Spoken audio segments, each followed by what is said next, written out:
Just moments ago, this entire area was full of faculty and staff who were here to celebrate what would have been Senator Fulbright's 109th birthday.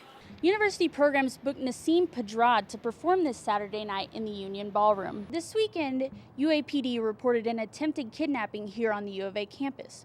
The latest turnover on MLK was here where the Burger Shack used to be located. Northwest Arkansas will have a few new pharmacies, with the first one being here in Fayetteville. But it's breweries like Apple Blossom that keep Fayetteville funky, if not funkier than it's ever been. Reporting for UATV, I'm Hannah Merritt.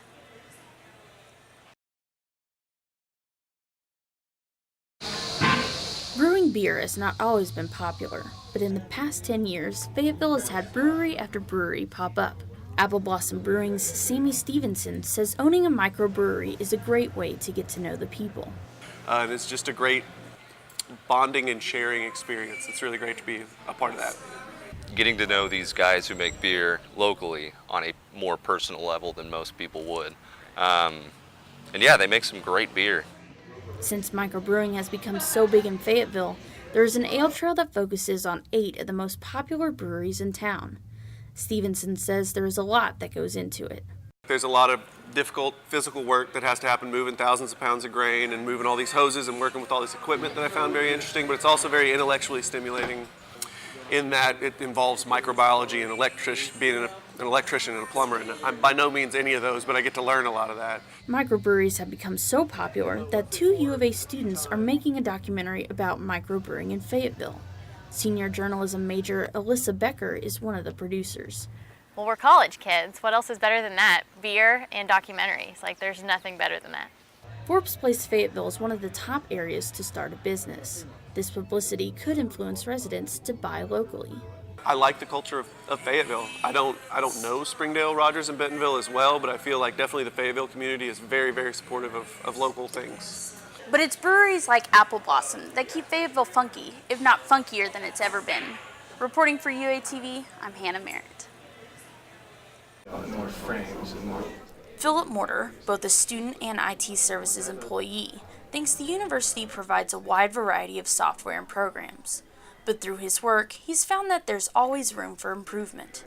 We have a lot of students on campus who get assigned projects through their teachers and have no idea how to use the program or any program like it.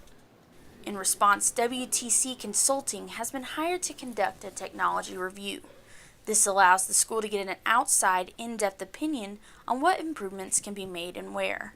The purpose is to not only in central IT services, but in the IT services that are in the colleges and other units around the campus, if we can all get together and coordinate and provide that the services that the students want to have in a cost-effective way.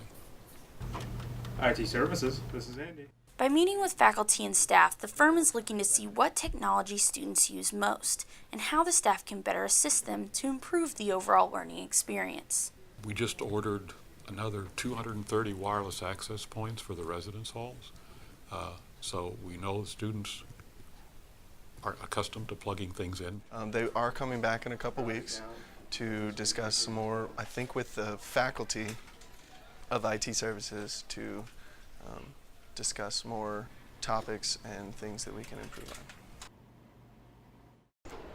When Flannery Wasson went to Washington, D.C. for an internship, the last thing she expected was to find herself in a relationship.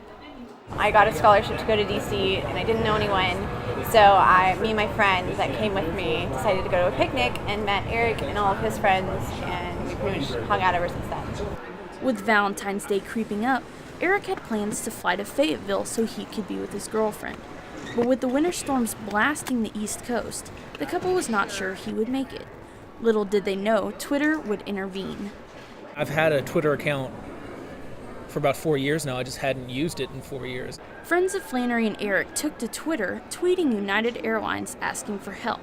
Fast forward a day. And this morning, Flannery was able to pick up her boyfriend Eric from XNA Regional Airport, all thanks to Twitter. 2 friends of the Lovebirds started tweeting at 12 p.m. on Tuesday in hopes they could find a way to get Eric to Arkansas. But it was all LB's idea, and she helped me craft every tweet and direct message. To their surprise, United Airlines was more than accommodating, paying for the fee for Eric's early flight to Northwest Arkansas. So it really only took a really small amount of tweets to get it done, which is like awesome. I didn't think it would be that easy.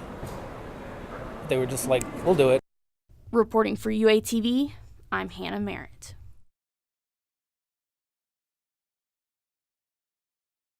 That's right, Haley. University programs booked Nasim Pedrad to perform this Saturday night in the Union Ballroom. The video that is showing is footage of Pedrad on SNL and the many characters she's played since being cast. She is the fourth person a part of Saturday Night Live to come and perform at the U of A over the past 2 years. I met up with University Programs President Katie Johnson to see how they've been able to book such prestigious comedians, and this is what she had to say. We contacted some SNL agents, and they have some cast members that go out to different schools and do shows and tour around. So Nasim was one of them, and we contacted them to get her at U of A. Pedrad will perform this Saturday night at the Union Ballroom at 8 p.m. Reporting live from the Hill, I'm Hannah Merritt. That's exactly right, guys. Just moments ago, this entire area was full of faculty and staff who were here to celebrate what would have been Senator Fulbright's 109th birthday.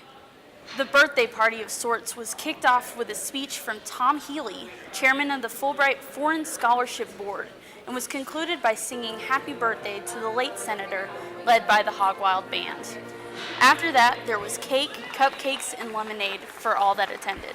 It's a very small way of saying thank you, of being around people who are very grateful to him as well, and to just share in the joy of what he gives us, even on a small scale, but really inside a huge, vast, boom scale of happiness from this guy. So. This year's program included several exhibits that featured various parts of campus that hold Fulbright's name. Reporting for UATV, I'm Hannah Merritt. That's right, guys. There are a ton of new businesses popping up here in Fayetteville, but those locations have an impact on the kind of business they receive. The new taco shack on the corner of MLK and Sang was shortly a Jim's Pizza last fall after being a number of other things. Along with this is a fairly new Panda Express and Starbucks. Even though MLK is one of the busiest streets in Fayetteville, the turnover rate for businesses can be pretty high depending on location. Mr. O's Nutrition Shop recently relocated to Weddington and had this to say about the transition. So we get a lot of morning business coming in, and then plus we're the only supplement shop on this side of town, so that automatically works pretty good.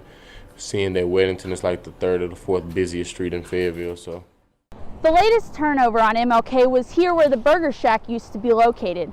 Now, the signs were recently taken down this past week. Reporting for UATV, I'm Hannah Merritt. Back to you.